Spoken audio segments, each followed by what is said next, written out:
And because I'm newer, I may need a little bit of help with the next person who's staff. I think we covered it. Perfect. So thank you. Back to you, Chair. Right. All right, thank you. And we will go to, pardon me, agenda modification. So in the new Zoom format where panelists and attendees are in separate rooms, when our videos are off, the public can't actually see who's in the meeting. So I'm going to ask that all board members please keep your cameras on so that the public can see you and know that you are in the meeting with us. And also, I believe, well, just as a reminder, because we all heard it, that this meeting is being recorded. And then Claire, I believe you had another item that you wanted to add to agenda modifications. Yes, so this was a late addition. We're hoping to add a brief 10 to 15 minute survey at the end of the annual report to get your feedback and thoughts on starting to develop the 2024 work plan. So this will help inform the next month's workshop where we're going to start brainstorming that and facilitating that discussion on what you want to achieve and look for on the work plan for next year. So thank you. All right. Thank you, Claire. And you will notice that we have a new item on our agenda. We have not always done public comment, but given the new Zoom webinar format, we wanted to add it should members of the public want to comment at our meetings. And this is the only time on the agenda that we have for public comment. So if you'd like to make comment, please use the raise hand function for most of us, it would be at the bottom of our screen, and wait to be called on. And then you will have 3 minutes to make your remarks.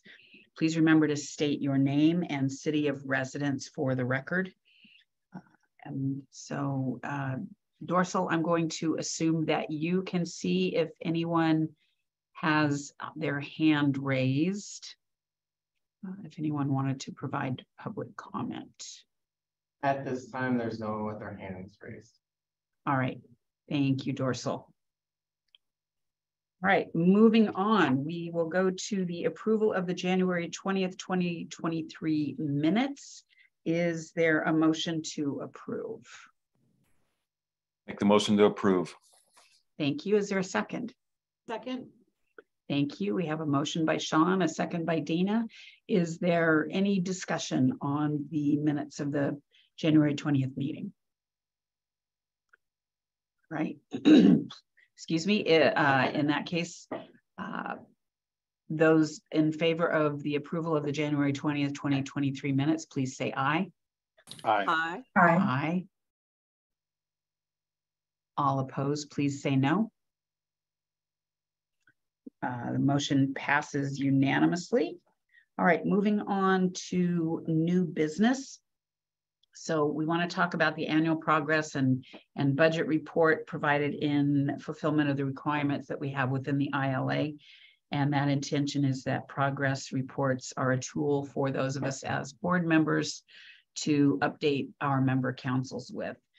As done in previous years in partnership with the SKIP chair, staff will also use the annual progress report when reaching out to South King County cities that are not SKIP partners and also to other stakeholders. So I will turn it over to Claire to provide the brief overview. Thank you. So this item was sent to you over email from me on Wednesday at 2:49. In case you're looking in your inbox, but it is also attached to the calendar invite for this meeting. And you'll also find that the other meeting materials are attached there as well for your ease of reference. So the 2019 interlocal agreement requires that the executive managers submit a quarterly budget performance and progress reports on the status of the work program to you, the executive board, and the legislative body of each of your jurisdictions. So our annual report serves as the Q4 progress report, which includes the entire year of 2022. So this is something to celebrate. Since starting in this role a month ago, I've been learning about all the incredible work that you've been doing and that SKIP has been engaged in. And I think that there really is a lot to celebrate coming out of 2022. So I'm going to briefly go over some of the highlights, although I won't go over everything. And I would encourage you to take a look at your convenience, as I think these accomplishments are something for you to be proud about, since this would not have happened without your contributions, your engagement, and your commitment to SKIP and our team. Additionally, this would not have been possible without the hard work and dedication of the planners, the human services staff, and the legislative analysts who work closely with SKIP. And of course, honoring the work of Angela Dorsal and the staff working group last year is something that this document also represents. So let's jump in. And thank you, Dorsal, for sharing the screen share there so you can see the top part of this document. So starting with the Housing Capital Fund. So this item is front and center as the most exciting accomplishment, since it has been building on work you have been engaged in 2020 and 2021 to pool Substitute House Bill 1406 revenue to establish the Housing Capital Fund and make recommendations on SKIP's first 2 affordable housing projects funded with these combined resources totaling $1,393,308. So you developed and adopted the Capital Fund guidelines, and SKIP staff developed and released the notice of funding and hosted pre-application meetings for our nonprofit partner developers. The advisory board reviewed and recommended projects, and you concurred and selected the 2 affordable housing projects we are currently moving forward with. We are currently in the process of receiving approval from each of your jurisdictions to use the funds we have on hand, which has already been contributed to the Housing Capital Fund per our interlocal agreement requirements. So you directed the recruitment and hiring of me, your new executive manager, and also our new program coordinator, Dorsal Plants.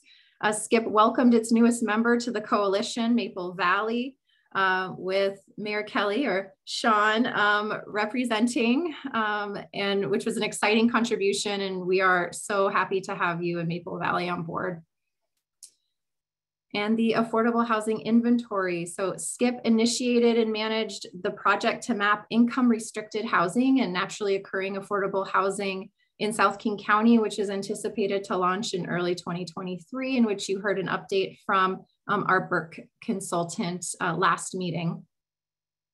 The state legislative priorities. So members of the executive board formed a working group and developed the 2023 state legislative priorities that were adopted by the board to share with our state delegation and inform our partners on SKIP's position on housing policies. We also received an award. SKIP and 6 member cities were awarded Puget Sound Regional Council's Vision 2050 Award in the Working Together category for promoting a livable region by helping to implement Vision 2050, the regional growth management, economic, and transportation strategy for the South King County Subregional Housing Action Framework. The cities that shared in this award alongside SKIP included the cities of Auburn, Burien, Federal Way, Kent, Renton, and Tukwila. And in terms of education and outreach, SKIP engaged in extensive local meetings and forums representing SKIP's interest at many, many regional tables. And those specific ones are listed on the document, but there are more even to name that could not fit in this one pager. So 10 presentations to the board were also facilitated on housing related topics, and SKIP served a leadership role in regional meetings, including the Housing Interjurisdictional Team, South King County Joint Planners and Developers, and the South King Housing Planners Group, or SOKIHO for short, just to name a few. And then the second page of this document reflects the end of year budget. So this is the fund status for our SKIP fund as of December 2022. Operating revenues totaled just under $302,000, made up of contributions from each participating jurisdiction. Capital fund revenues totaled $1,448,000, which are contributions from Substitute House Bill 1406 receipts from participating jurisdictions. Commerce grant totals show what has been invoiced by us through the end of the year for Burke's consulting services, which we are about midway through the full contract totaling $100,000 or $20,000 for each participating skip jurisdiction. Total expenditures are on the operating side at $309,000, which includes wages and benefits for the skip staff, the professional services contract with Burke, the administrative fees skip contributes to the City of Auburn for being the administering agency. And with the beginning fund balance in January 2022 at $259,000, the estimated ending fund balance at year end for the operating fund is $296,915. And with that, I am happy to take any questions. Thank you, Claire. That's quite a bit of goodness to go through right there. I hope all of you are proud of proud of yourselves and proud of us as an organization for so many great things. I love seeing commas and dollar amounts when it means that it's something that we're collecting. Commas are one of my favorites. But just the accomplishments in this past year, all of the things that you were all involved in to strengthen Skip's relationship and reputation. And I am honored to work with all of you in this regard. So does anyone have any questions, comments? Yes, Tracy. Thank you, Chair. Great job. I was impressed with the nice, clean summary, how you put everything together that we had done in this format. It's very easy to read and be proud of our work. I'm excited. I wanted a couple of comments. I'm excited about viewing the naturally occurring housing tool that's coming up. That's pretty exciting. A big fat congratulations on the Vision 2050 awards. That's fabulous. I loved reading about that. And then I also was particularly impressed with the regional connection work.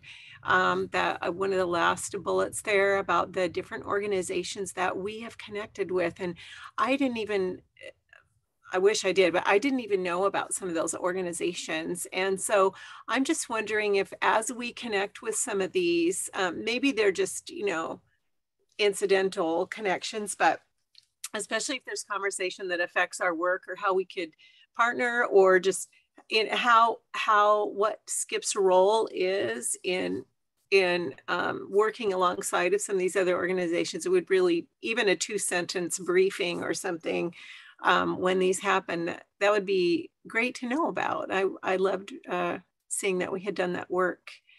And then just some clarity about that those commerce dollars. I guess if somebody could help me understand, I understand the $1,406 and $1,590, but then there was that column with commerce. I think that's a gap that I've got in my understanding. Yeah, so the Commerce Grant is the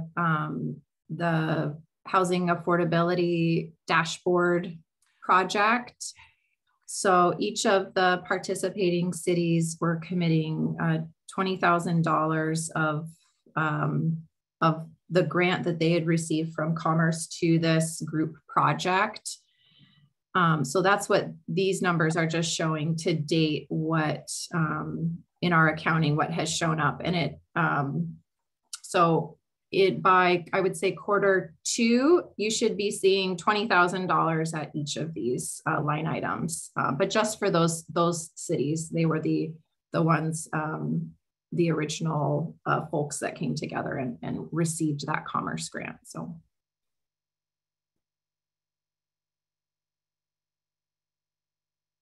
Other questions or comments from anyone? All right.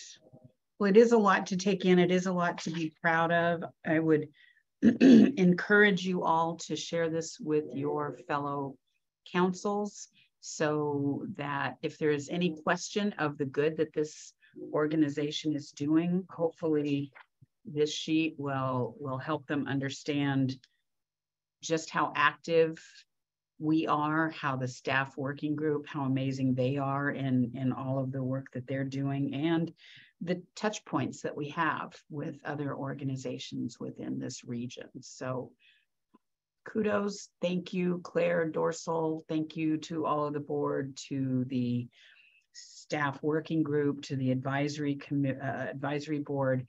It's everyone working together, wanting to ensure that we are providing housing for our region. So just excellent, outstanding work. Thank you.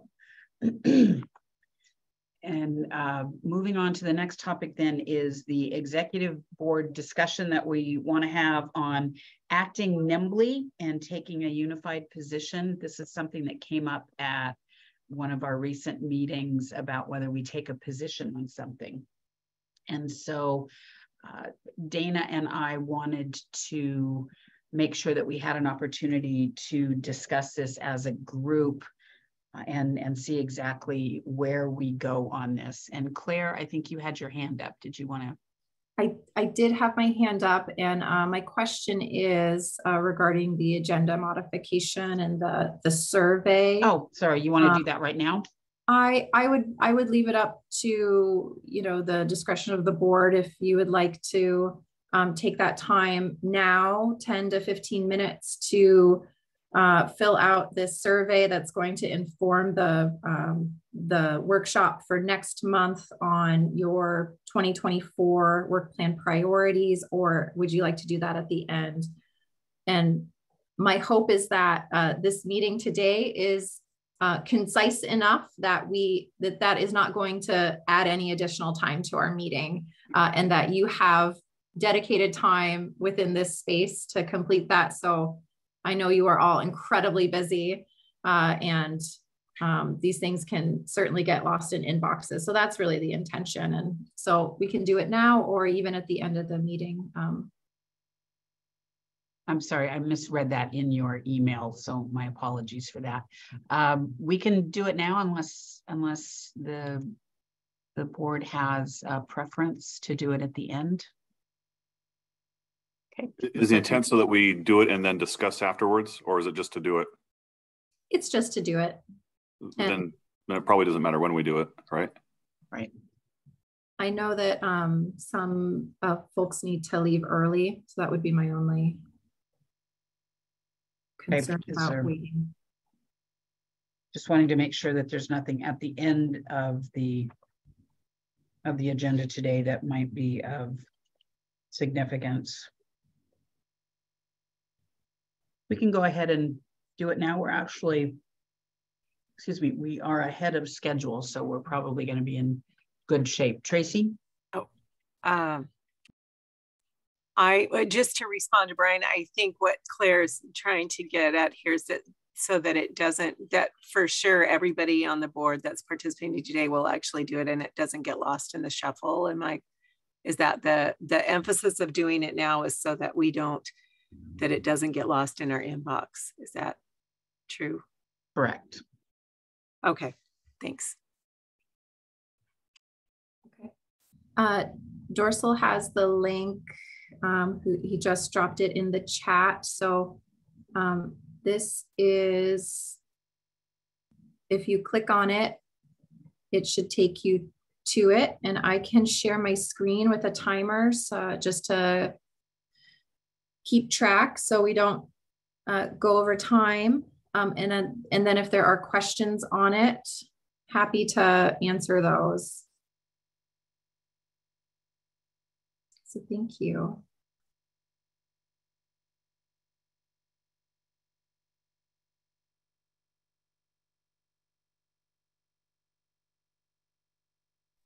And feel free to go off camera if that's more comfortable as you do this.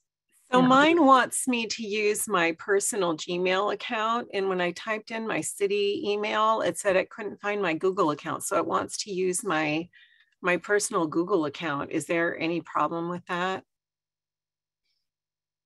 So I have my city email typed in because it's a Google product, right?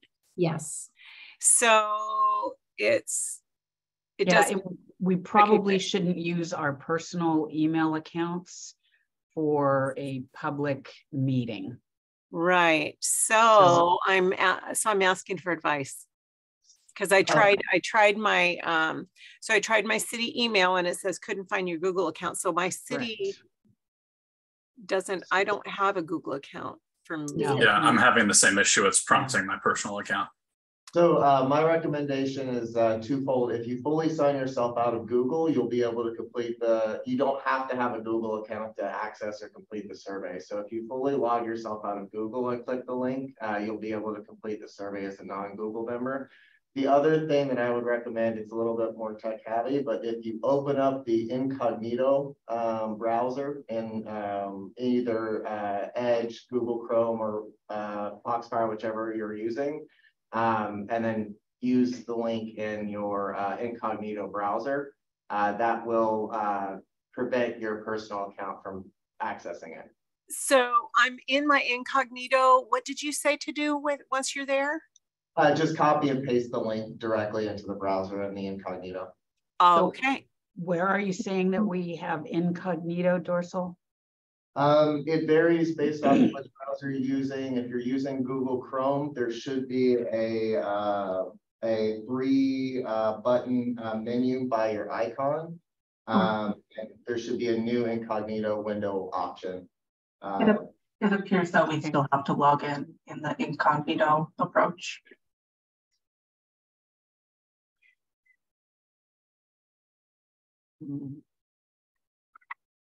Okay.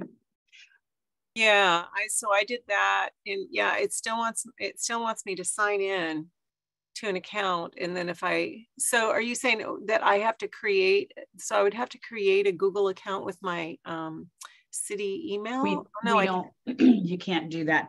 I'm going to ask that in the future we not use this tool because most of our cities, most of our government organizations do not use Google. Okay. This is going to be a little bit of a problem. So if you go to the incognito, it gives you the option to sign in, but you're not required to sign in. So let me share my screen, and you do not, we won't use this in the future, but you don't need a Google account to access this information. So on my screen, it says in private instead of incognito. Mm-hmm.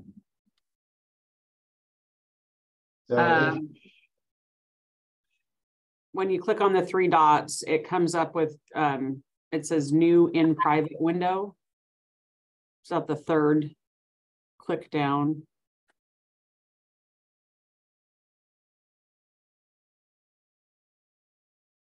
So this is an example of what it would look like incognito. So yes, there is a button at the top to sign in, and it's deceptive in that it suggests that it's required, but it's not required. And so you should be able to scroll down and just complete the survey without having a Google account.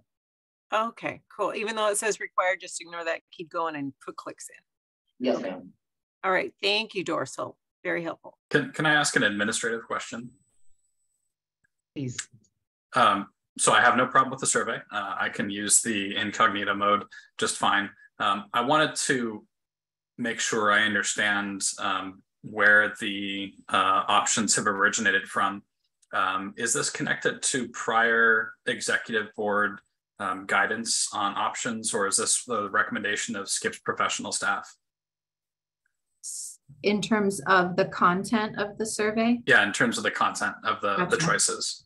Yes, so the choices are taken directly from the 2023 work plan that was adopted by the board. And I removed the items that must be completed that are part of the requirements of the ILA, like developing a work plan and budget, So those ones I removed for the most part. And we included the work plan at the end of the survey. So the guidance is to look at the 2023 work plan at the end of the survey, just scrolling down to see. And then we just put those as the options just to start as a starting place. You know, getting your thoughts on the 2023 priorities. And I know it's February, so we don't know how these are going to necessarily, you know, come to fruition, but just trying to get a sense of each of your thoughts on this is just a very initial starting place. Thank you. No, that's helpful. And I'm sure what I'm about to bring up could come back around in future conversations. The city of Normandy Park and I think maybe a couple other member cities have always been interested in a more holistic view onto the challenges being experienced by homeless and unhoused neighbors. And I think in our conversations, oftentimes it's really emphasizing a housing first approach, which philosophically, I think our city's probably not fully aligned with, as we're also really interested in wraparound services. And so just looking at a list like this, it really does very strongly emphasize, I think, what we would consider a housing first philosophy. But again, over time, Normandy Park would be really interested in SKIP broadening its strategic view or the scope of conversation to include a focus on wraparound services, treatments, and I think the acknowledgement of the addiction vector for some individuals who are vulnerable becoming homeless. Thank you. Thank you. And just also to flag for you, in the survey, I think it's question 3 asks what's missing here? Like, what would you want to see? And including that would be really helpful. Great, I'll do that. Thank you. Thank you. I'll go ahead and share my screen on the timer. Is 10 minutes. Does that work for everyone? Did we figure out all the tech issues? Is anyone still struggling? I think 10 minutes would be fair. Okay, I'm gonna go ahead and do that.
So I know I am not going to be able to give very well thought out answers to this in the amount of time. I'm a little bit of a slow reader. So I'm just copied and pasted everything into a Word doc so that I can think carefully about it. And I promise I will send it in like by the end of the day.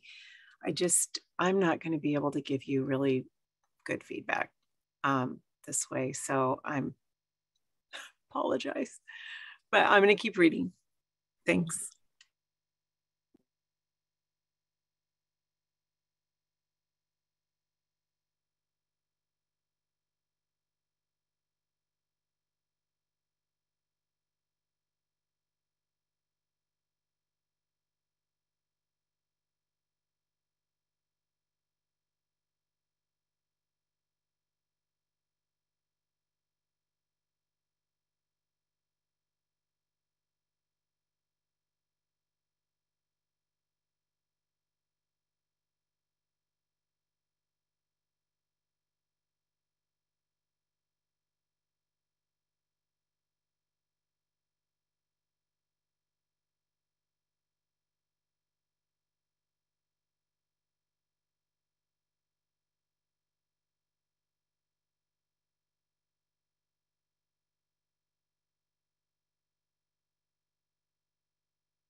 And that's 10 minutes.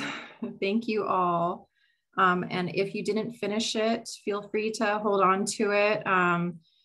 My hope is that we will get as many responses as possible. And if today is possible to complete it, since it's fresh in your minds, that would be absolutely fantastic. And this is just in, the first take at thinking about next year. And I know it's early, so thank you for humoring me in that. And a reminder that next month will be our in-person meeting at City of Auburn Council Chambers. And we are slated to begin this facilitated discussion on the 2024 work plan. So what you provide here will help me know where you all land in terms of your interests and what you want to see for next year. So I really do appreciate you taking the time to complete that. And I have also met with most of you in person, and I still have a few more to connect with. So looking forward to that. And these topics that we've been talking about in those meetings will also be showing up as the work plan gets developed. So thank you all. I really appreciate it, and ready to move on to the next item. Great. So thank you, Claire. Sonari? Thanks. I just kind of want to echo the sentiment behind what Tracy shared. I think even for someone who, like, I am housing staff in my agency, so like a lot of the implications of these different topics are pretty familiar to me. I think I still would have appreciated it, having it ahead of time, so I could sit down with Michaela, who's on the staff team, and think through it a little bit, just to make sure I'm not missing some of the context, since my head's not always in this space. So if we do something like this in the future, I would appreciate a little more advance notice. Thank you. Perfect. Thank you. Will do. All right. Let's go back to item 5B, and that's talking about how to act nimbly on our board. And it was something that came up when we were talking about our legislative priorities. And so just wanted to have some time today, and it doesn't mean that it has to end today, but have a little bit of time today to chat about are there any items that we can act nimbly on? Are there types of items? Are there things that are just an absolute no?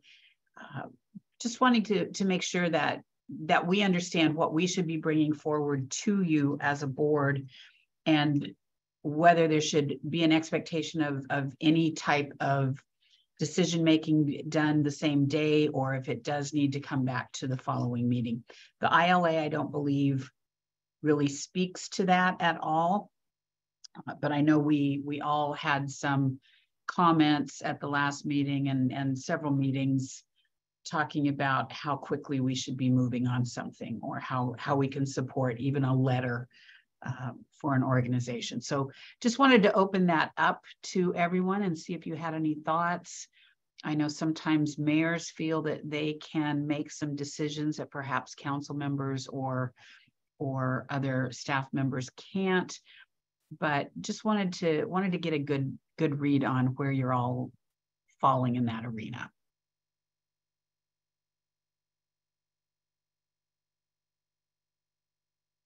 Brian.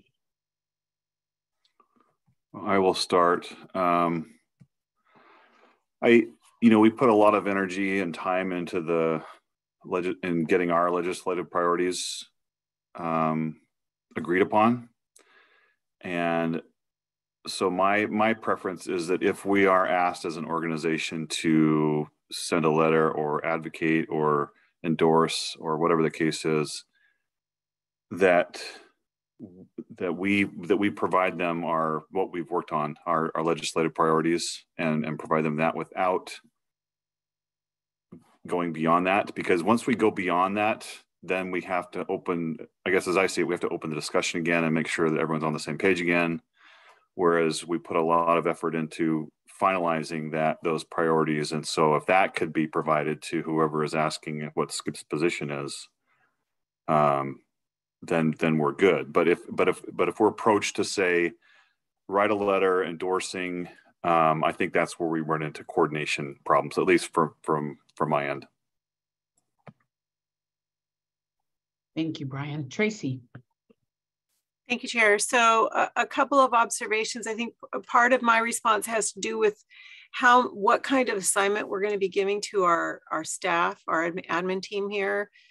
Depending on the decision, it could just be an advocacy decision, but whatever the decision is, I think weighing that, and if it even falls in our work plan, like the items in our work plan. The other thing, though, even more important, I think, is similar to the SCA, do no harm to any of our partners, that it needs to be, if we do say that we want to move forwards with something like this, I almost think it needs to be like a super majority or even a unanimous. If we're going to move quickly, that we need to make sure that it's not just a simple majority. I think that would be difficult to off the top without visiting our councils to have that close of a decision when we're considering maybe some issues that we might differ a little on. Thank you. Thank you, Tracy. Dana. Thank you. I like Brian's idea of if asked to support using that legislative agenda as the tool. And I think I said this at our last meeting, I have some fairly significant concerns with weighing in on specific legislation as an organization, because the nuances in some of that legislation would have very different impacts on our communities. I'm thinking about, there was a bill this morning, heard about existing buildings and converting it to unlimited density living situations. What the impacts of a building like that on Kent and Auburn versus, say, Normandy Park and Maple Valley, very, very different, right? I could have a warehouse that all of a sudden has 200 beds in it. That's an impact. So I worry about those details, and that sort of dovetails with Tracy's comment about the if it helps you and doesn't harm me, or the do no harm kind of stance. I think that should be the approach we take, especially during legislative session. Okay, thank you. Other, excuse me, other thoughts, comments? No. Sorry, too many buttons. Yeah, and I didn't know if this was limited to legislative session. I'm inclined. It's not. No, it's not. Okay. That was just an example. Okay, I'm inclined to agree with Mayor Ralph in part, just because also as an authority, like, it's going to be really hard for me in my position. I probably have to abstain from every single vote, because unless I know exactly what the county position is on that at any given time. I think for other things, there was something that happened in 2020, 2019, maybe, where there was like a timely opportunity for a grant submittal. Mm-hmm. And I feel like in that case, where we're going to miss a deadline, it seems like an opportunity aligns with our mission or our work plan and doesn't require ponying up additional cash. Or like, isn't a budgetary decision on our part, that may be something where we might want to be able to move a little quicker so that we don't miss something. That's a great suggestion. Definitely. It's a budgetary issue, but it's in the positive.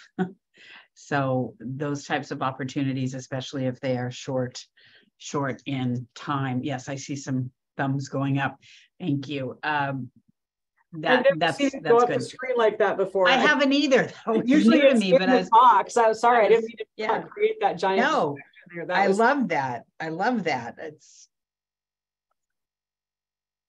all right. Any other thoughts? And then Claire, are you getting kind of what you were wanting to get out of that, or the discussion that we had on just how nimble we are going to be?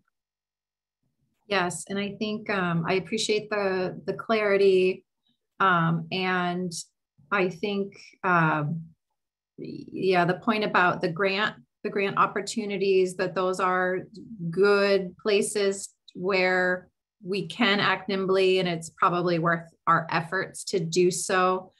And in legislative session, there's a lot going on. And so when it's just you know, the 2-person staff that Skip is, that can be a little challenging, and not knowing each of your city positions on particular bills, but knowing that we have the established legislative priorities from last year to work off of.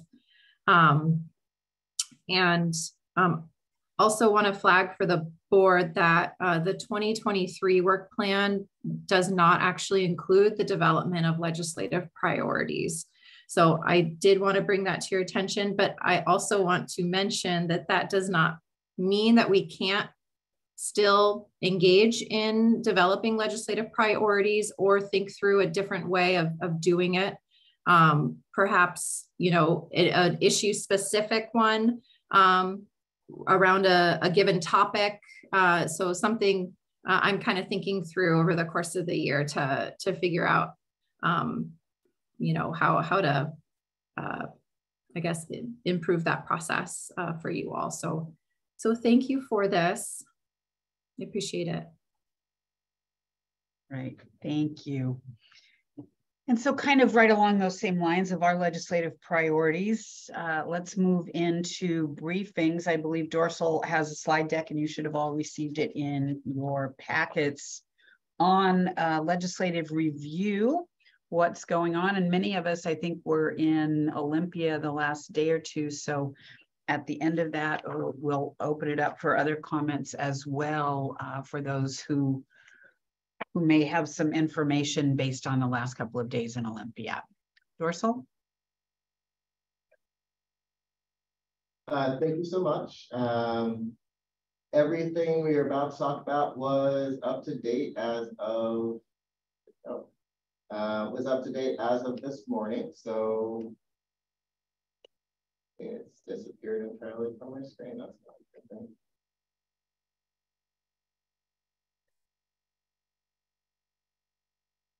One second. So for the most part,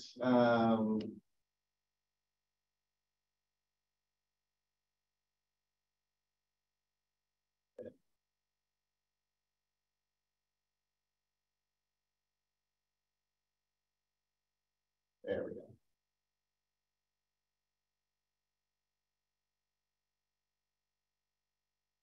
We can see the notes, Dorsal.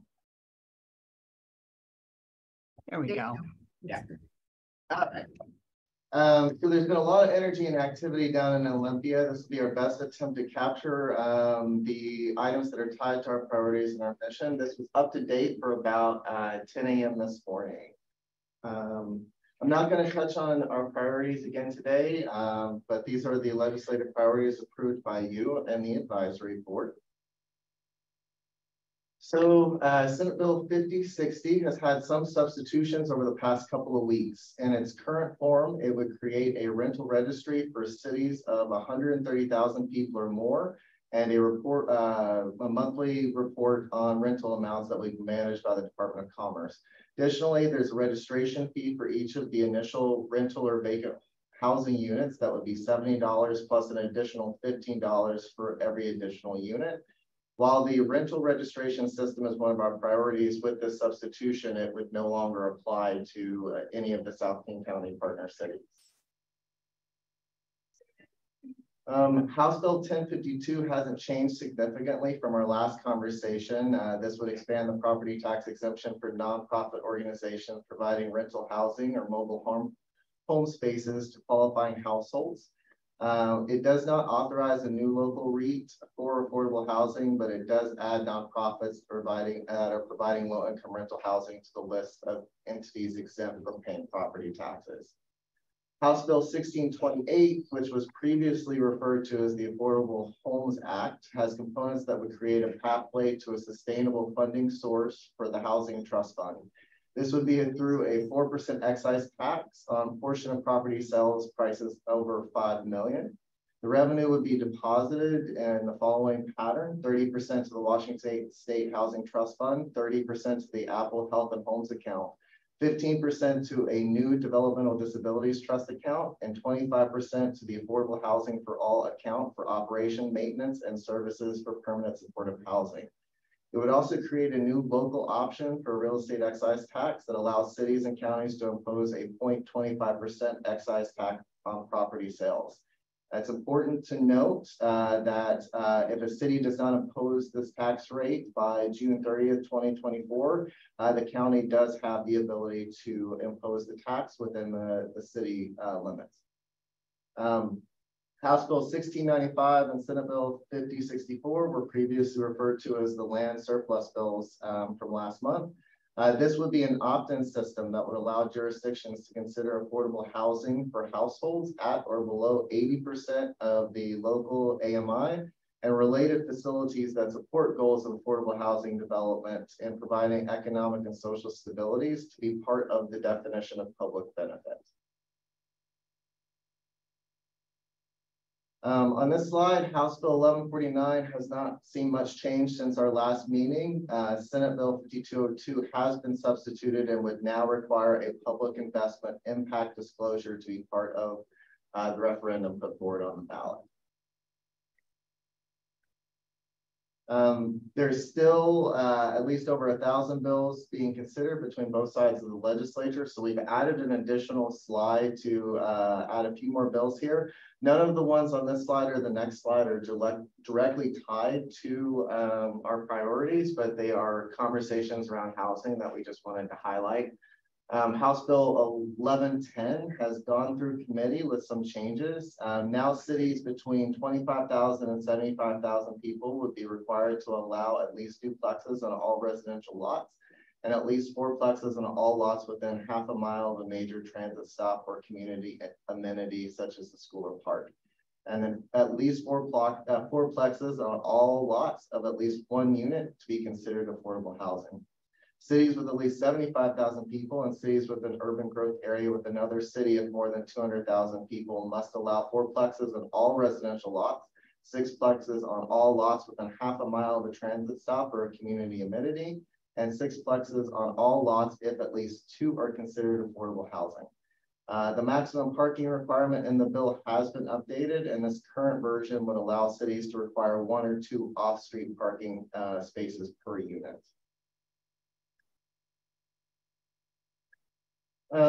This is the new slide, and so here just a couple of highlights. House Bill 1474 and Senate Bill 5496 would enact a $100 document recording assessment for each real estate transaction and use the revenues to provide first-time home buyers affected by the state's discriminatory housing policies and practices with down payment and closing cost assistance.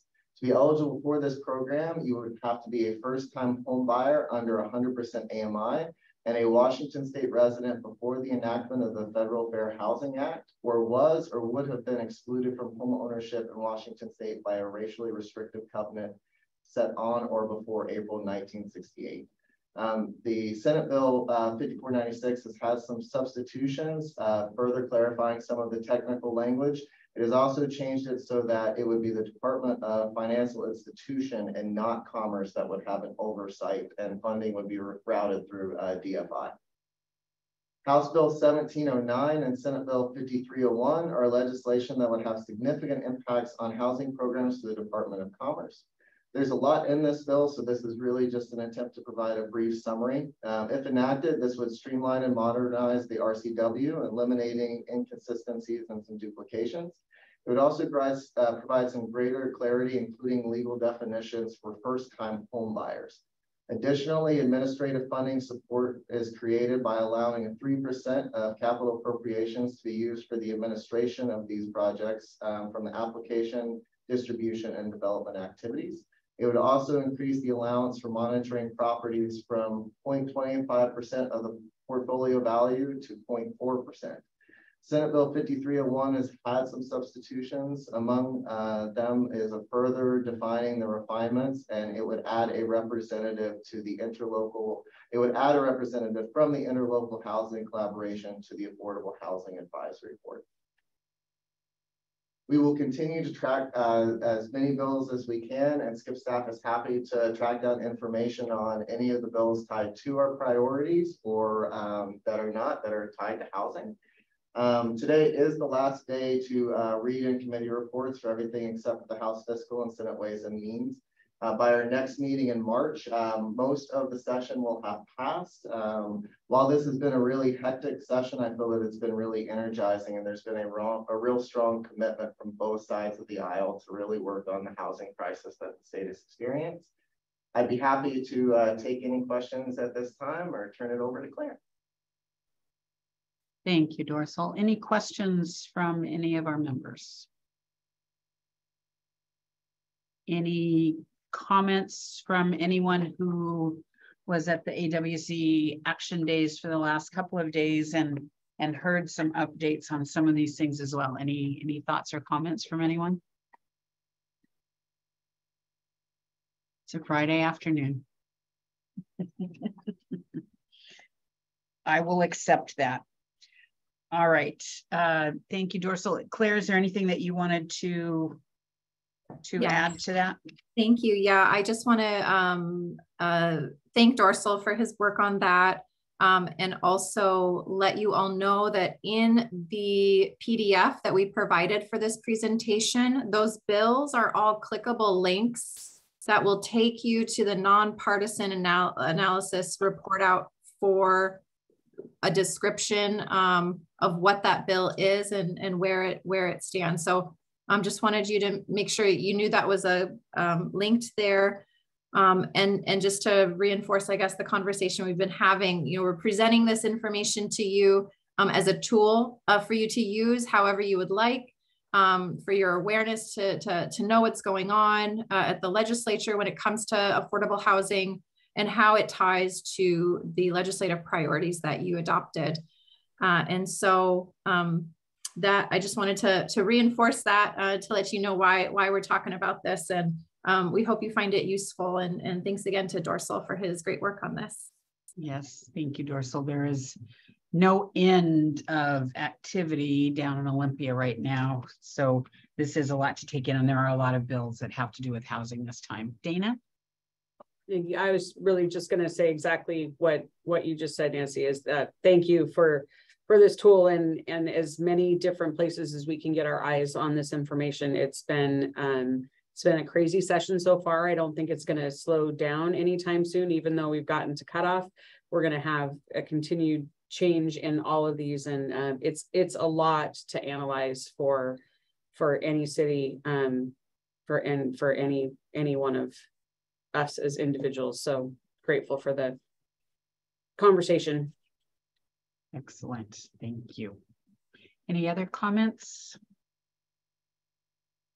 If not, we will move on to item 6B, and that's the analysis of impediments to fair housing choice. And Claire, I'm going to turn it over to you for introductions.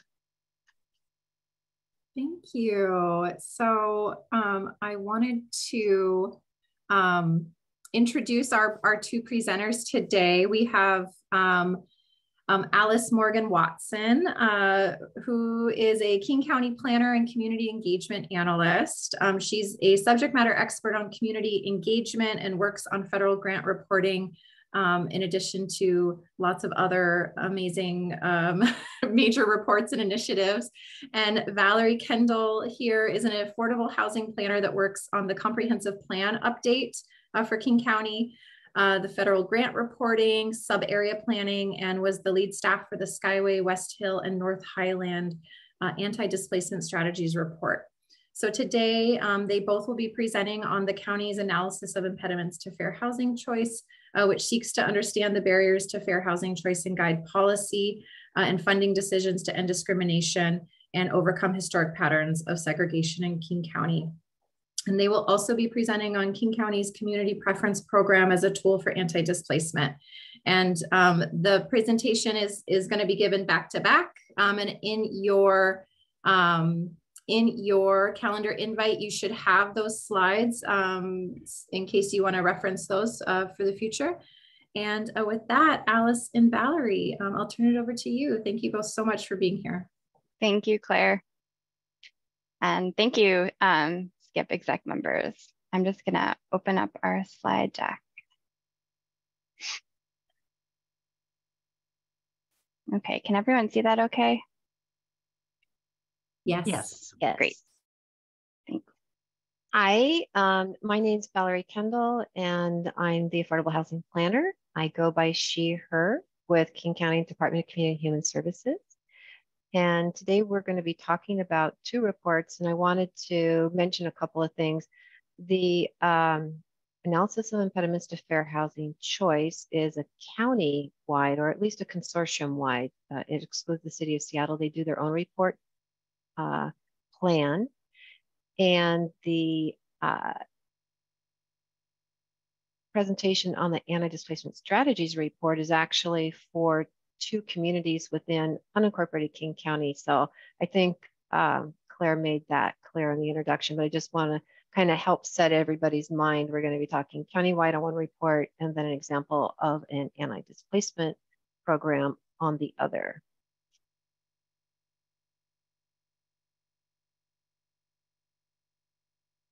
Thanks, Valerie. So this part of the briefing is on the 2024 analysis of impediments to fair housing choice. So the Department of Housing and Urban Development, or HUD, implemented the Fair Housing Act of 1968, requiring all local governments to affirmatively further fair housing. All local governments have a duty to ensure people have access to fair housing.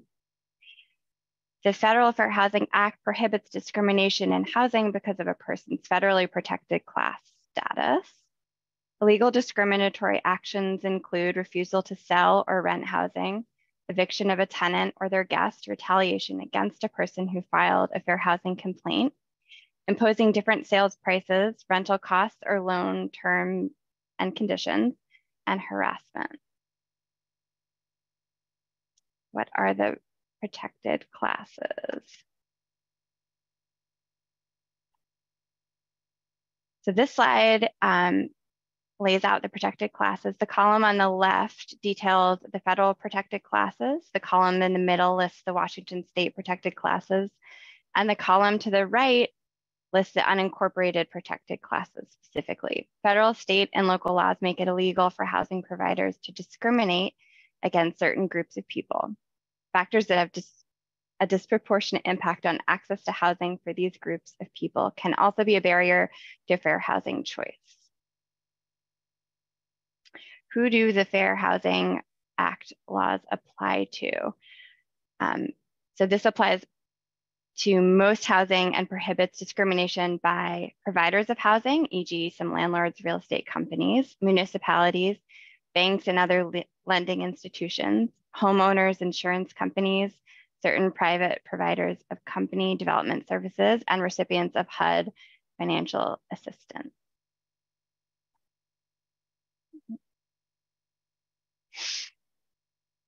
Okay. The U.S. Department of Housing and Urban Development, or HUD, defines affirmatively furthering fair housing as taking meaningful actions in addition to combating discrimination that overcomes patterns of segregation and fosters inclusive communities free from barriers that restrict access to opportunity based on protected characteristics.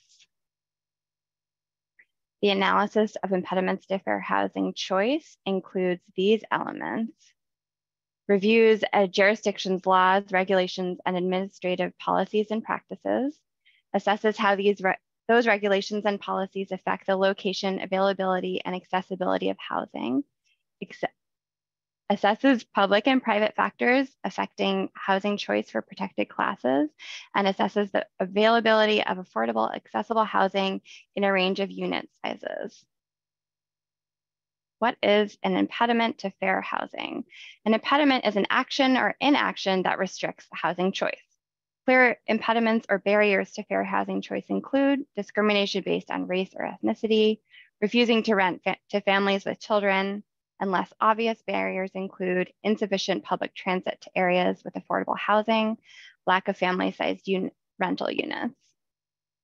Key components of the AI, or analysis of fair housing, the AI is the shortened title, just in case people missed that in the beginning, include community participation process, assessment of past fair housing goals, fair housing analysis, disparities in access to opportunity, publicly supported housing analysis, disability and access analysis, and fair housing goals. Key findings from the 2019 AI include the South Seattle and Southwest King County contains the most diverse areas of King County and also face the greatest barriers in access to opportunity. Economic segregation is the major factor contributing to segregation patterns throughout King County. And Black residents of King County are half as likely as white residents to apply for a home loan and also twice as likely to be denied. Our 2019 AI Fair Housing goals included investment in programs that provide for housing education, enforcement, and testing, engage underrepresented communities on an ongoing basis to better understand barriers and increase access to opportunity, provide more housing for vulnerable populations, provide more housing choices for households with large families, support efforts to increase housing stability, preserve and increase affordable housing in communities at high risk of displacement, review zoning laws to increase housing options and supply in urban areas, work with communities to guide investments in historically underserved communities, support the Affordable Housing Committee's efforts to promote fair housing, and report annually on fair housing goals and progress. As we are now in 2023, we are starting a new AI, and we will be, as we did in the last AI planning process, we partnered with jurisdictions to offer community meetings across King County, which provided a valuable space for community input, as well as we will be doing that as well for this year, ensuring that community voices will be incorporated into the planning process this time for similar community meeting opportunities. King County and partners will also be interviewing stakeholders to gain input on fair housing choice in King County. These interviews will also inform the 2024 update to the King County Comprehensive Plan and the Housing Needs Assessment. The AI will highlight key themes and recommendations identified by community members. In 2022, the King County Consortium and the cities of Auburn, Bellevue, Burien, Federal Way, Kent, and Renton jointly funded testing through the Fair Housing Center of Washington, or FHCW. The center conducted testing across King County for the following protected classes: race, national origin, disability, familial status, and source of income. The FHCW found evidence of discrimination in 30 out of 55 total tests conducted. The center observed violations of fair housing law in 9 out of 11 policy checks testing for willingness to grant reasonable accommodations to persons with a disability. More than half of differential treatment tests found evidence of discrimination based on race or national origin, and violations were found in most differential tests based on disability. The FHCW recommends more testing be conducted to gain a greater understanding of ongoing discrimination in the King County rental housing market. I will now hand the presentation over to Valerie for the briefing on the King County Community Preference Program. Thank you, Alice. Excellent. I'm not checking the chat. Claire, do we have any questions at this point? Because we could pause. And how are we doing on time too? I have not seen any questions come up, and time-wise, let's see, it's 2:21 and looks like we are well within our time frame right now. So you're good. Thank you. So in the next section, we'll talk about the Community Preference Program. This came out of the 2021 Skyway West Hill North Highline Anti-Displacement Strategies Report. In 2021, King County completed the report. And this report analyzed 14 strategies and recommended 10 anti-displacement strategies. Even though we're talking about community preference, I'm going to just list out the 10 strategies. They were right to return, community preference, so that's 1. Property tax exemption, priority hire, inclusionary housing, tenant relocation assistance, down payment assistance, develop more affordable rental housing, community land trust models, manufactured housing, community preservation, and development assistance programs. You might say, gosh, King County already had some of those programs, and that's true, but we wanted to emphasize their importance in this report. Next slide, please. So mitigating displacement. Let's just pause for a minute and talk about displacement. Typically, areas at high risk of displacement are adjacent to higher cost areas. There's typically a higher percentage population of BIPOC residents and other cultural assets, community centers, things like that. And during an extensive engagement process, during the development of the anti-displacement report, we heard clearly from the community that people who have a connection to their community should be the first to benefit from future affordable housing investments. That's really the genesis for the need and justification and equity issues around the community preference program. So the King County Community Preference Program requires 40% of new income restricted affordable home ownership and rental units created with either King County funding or through an inclusionary housing program in Skyway, West Hill, and North Highline be prioritized for applicants with a connection to the community. I'm going to let that marinate for a minute. That was a long sentence. The program creates explicit structural preference for increasing access to affordable housing for local community members. We also, after the report, pre-implementation, assembled a second community advisory group to define what community preference is. And so who should be eligible, how to verify if somebody is eligible, and also affirmative marketing and outreach, which is a little bit of a tie-in to the fair housing slides that Alice presented, but affirmative marketing really comes up as a big deal, particularly to do outreach to underrepresented populations. Next slide, please. Oh, little repeat here. So King County assembled a team of community representatives to form a community advisory group. This group, with input from community members, defined an applicant with a connection to community as someone who, one, is or has a parent, guardian, or ancestor who is a current or former resident, uses, participates in, volunteers, or works for a local organization, or lives within 1/2 mile of the property being developed. That 1/2 mile thing was quite important because renters, particularly in unincorporated King County, sometimes may not be aware of their jurisdiction particular, or they might just be over the line, so to speak, but really their heart's in the community. And slide 21. To tie things together, here's a connection to fair housing.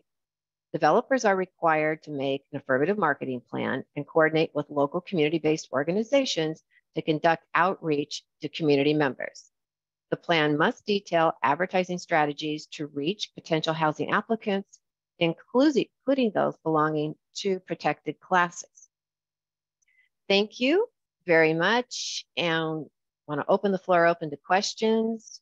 We also have our contact information on the slide. Please feel free to reach out to us if you have any questions later on, or if you're, they occur to you later or you want to talk to us one-on-one. Valerie, Alice, thank you very much. Great information. Does anyone have any questions or comments? Tracy. Thank you, Chair. I appreciate in this conversation I think there's a continual tension between displacement prevention and displacement mitigation, and that sometimes, as I think about this ongoing all the time, that the unintended consequences sometimes of if you have displacement prevention,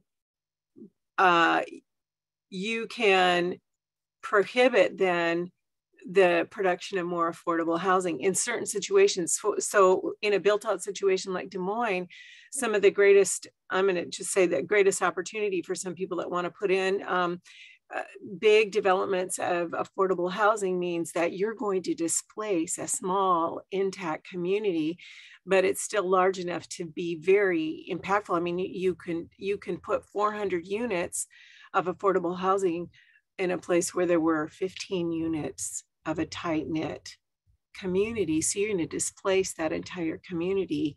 So the net gain, the global net gain is good, but what happens to that community? And the mitigation factor is so difficult. And so we say no displacement, no displacement. We've got all this pressure, right, to make, so you've got this gap time. It would be great if we could just say, well, we'll offer you some of these new units, but there's a good 18 months to 3-year gap. And in that amount of time, these communities are totally dispersed. And so I think these mitigation strategies are going to be key in some of our built out communities to figure out how to, I almost think that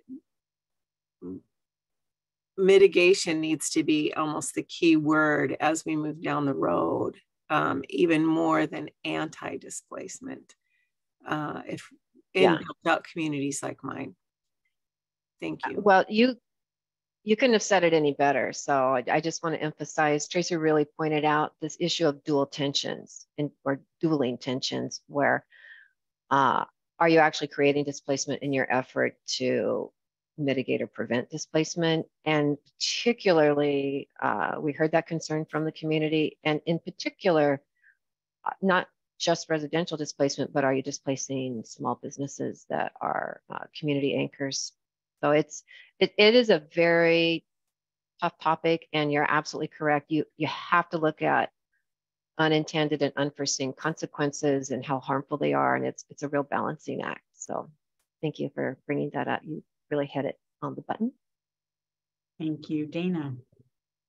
Thank you. First of all, I'd like to change my answer on the survey, because I think this honestly is our collectively for South County, one of our biggest challenges. And it's something Nancy and I talk about all the time with a lot of the legislation in Olympia. The intent is good, like we need to have more units, but the path that's being followed really does, regardless of how hard you try, end in displacement.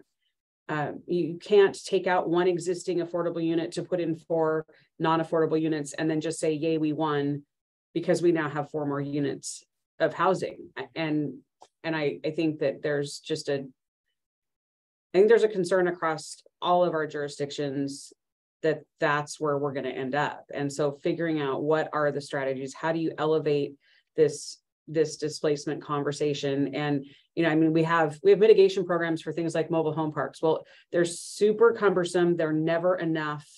It then creates this community battle of, new and shiny versus this is what I could afford and this is where my family is. And it's frustrating that as cities we're sort of forced into the middle of that. And then we're almost having to choose between, people that have been in our communities for years and years and this desire or need, or maybe both, to add additional housing stock. Absolutely. Thank you. Thank you. Sonari. Yeah, I just want to piggyback on Mariel's comments. I think that is really where this conversation started in unincorporated King County, and particularly with the Skyway community, is that we were looking at a land use plan for Skyway that would have added density in some places, that wasn't as comprehensive as some community members would have liked it. And, they really said, I'm not sure if your plan is for our future or for the future, right? And I think that is a conversation that's probably very familiar across South King County. And I do really want to credit Valerie and Alice and the rest of the team. Yasmin Perez was instrumental in this, who really worked hand in hand with our existing residents to bring them into this process and say, okay, well, what does it mean to you? What does it mean to you to address displacement? What are you looking for? Because one of the things that did come out of this process is, when we look at a tool, and we did put in inclusionary housing, both a mandatory and a voluntary program in these communities as a way to try to build in future affordability, one of the things that community told us is we're willing to wait for the right development to come in that really helps serve our needs. So we went more aggressive on some of our income levels for inclusionary housing. We didn't go too aggressive, and our council actually helped moderate us a little bit, I would say. But I do think there was a lot of kind of in-depth conversation. This process took 2 years to get to the end report, for, focused on two unincorporated areas, which are really probably more like 4 neighborhoods. It's a little complicated the way our areas are drawn, but it was definitely tense and contentious at times for all of the reasons you just outlined. It's like you're in between these two things of, we know at a global scale we need more units to be able to house people, but we also know at a micro scale in this neighborhood that means something very particular for the people who are living there today. Thank you. Yeah, I agree with everything that has been said. As Dana mentioned, we're talking about it all the time, and some of the bills for housing have really good intentions. We're never going to question the intentions, but it's those unintended consequences that are not being thought through. I'll talk specifically about House Bill 1110, where there is, at this point in time, it would be 100%, depending on the size of your city, 100% requirement to allow fourplexes within any of your single family residentially zoned areas. And my request has always been, can it be a percentage of those neighborhoods? Because we have some naturally occurring affordable housing that if a developer were to go in and buy up 3, 4, or 5 lots or the entire block, not only would it displace our neighbors, there's no guarantee that it would be affordable housing that replaced it. And then there's also the additional cost of the infrastructure that may not be up to standards of that additional density in that neighborhood. And so then that cost is also put on the other ratepayers. So there's a lot of things that need to go into those considerations. And I love your wording about it must be prioritized for applicants with a connection to the community.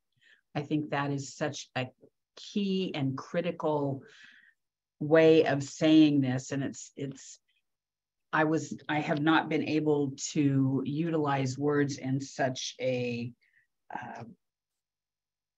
finessed way as I now have with that phrase. That Thank you, Mayor. We got a lot of practice during the 2 years we were developing this report. Let me tell you. It's a great job. Prioritize for applicants with a connection to the community, and that's what we want. We want to take care of our own communities. We're not looking to push people out to other areas to have affordable housing. We want to take care of our own, and every city needs to make sure that they are willing and wanting to take care of their own as well. So, great presentation, great ideas. Anyone else have any final questions or comments for Alice and or Valerie? All right, thank you so much. Really appreciate this presentation. And your Thanks for having us. Your work is especially appreciated. Thank you. Bye. Bye-bye. All right. Item 6C is the King County Community Preference Program and anti-displacement, is right? Yeah, we did all of that in one. Yes. Rolled it up. Did I miss something here? Yes, thank you. Because I was just looking at our calendar at the time, and we are so far ahead of schedule right now that just wanted to make sure I wasn't missing something here. All right, looks like we are on item 7 then. That is updates and announcements, and I believe Claire has a few announcements, and then we'll open it up to the floor.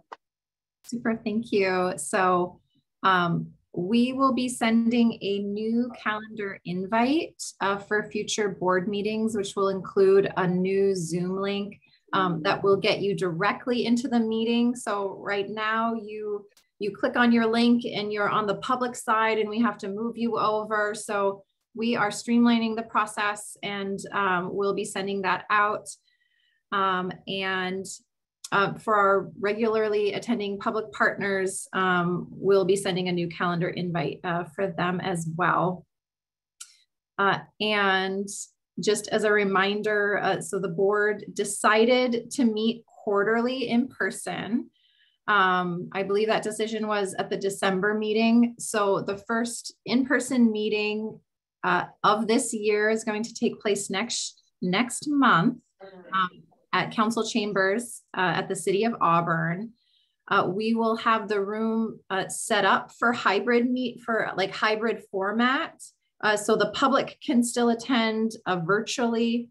And if folks absolutely need to attend virtually here as part of our executive board, let me know in advance. The hope is that you all can attend in person since we will be developing just that first take at the 2024 work plan and having some activities, which will be a lot more fun and interesting if we're all there in person. So if you're not able to come in person for whatever reason, just let me know as soon as you can so we can try and accommodate that.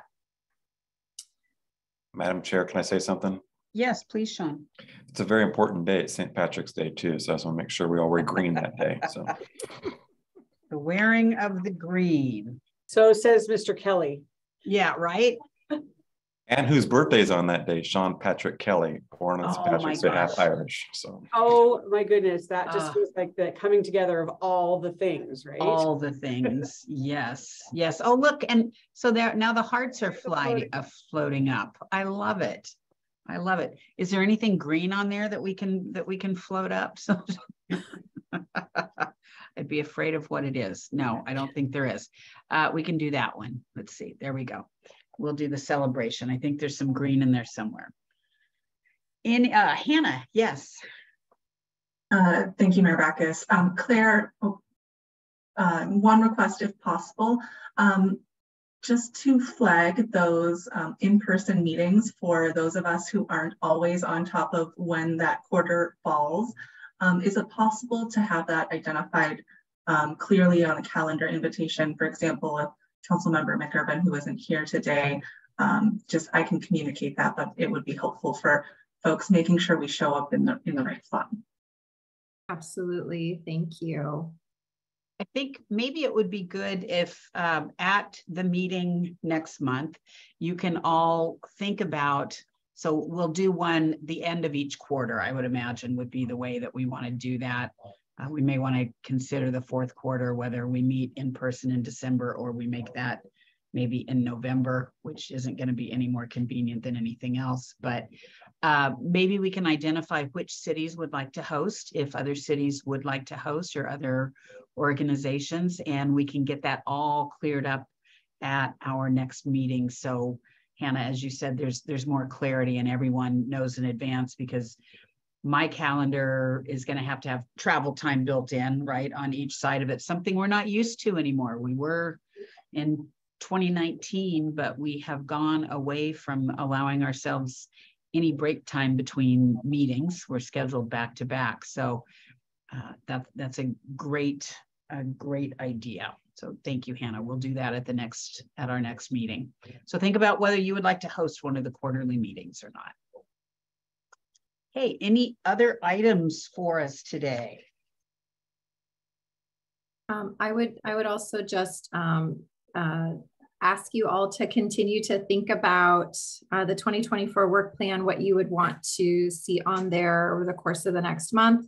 If there's any prep materials that I can provide you in advance of the meeting, I will absolutely do that. So you have the time to think through answers and things like that. So the best to our ability, we will definitely do that. And we'll put those in the calendar invite and then also email them out. So it's easily accessible if that works for everyone. So thank you. All right. Well, 2:42. Let's call it good. And I wish you all a wonderful rest of your Friday and a great weekend.